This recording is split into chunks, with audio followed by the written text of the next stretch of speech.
বললাম তুমি তোমার হাজবেন্ডকে কেমন দেখছো?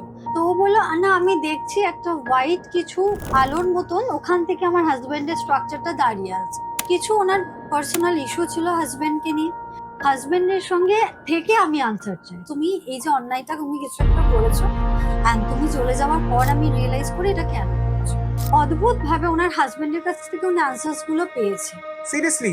যে আমি এই কারণেই করেছি বলে। কিন্তু দেখুন আমরা যেরকম কি চটজলদি সরি বলে দিই, ছেড়ে দাও ভুলে যাও, কোনো সোল কিন্তু ওরকম কথা বলে না, চুপ করে থাকে, যেটুকুনি বলার বলে দেন দেন যে ওনারা চুপ করে থাকে। মানে এটা উনি দেখছেন উনি কিভাবে? বাই ফিগার দেখেছেন, মানে ওনার সামনে দাঁড়িয়ে ছিল হাজবেন্ড হ্যাঁ এসে? হ্যাঁ, এবং বলে বিশ্বাস করবে না উনি এরকম এরকম করছেন।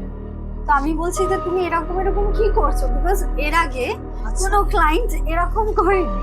বলো কেন, আমি তোকে ধরতে পারছি, আমি তোকে দেখতে পাচ্ছি, আমি তোকে ওনাকে প্রণাম বলছো? করতে পারছি। সিরিয়াসলি?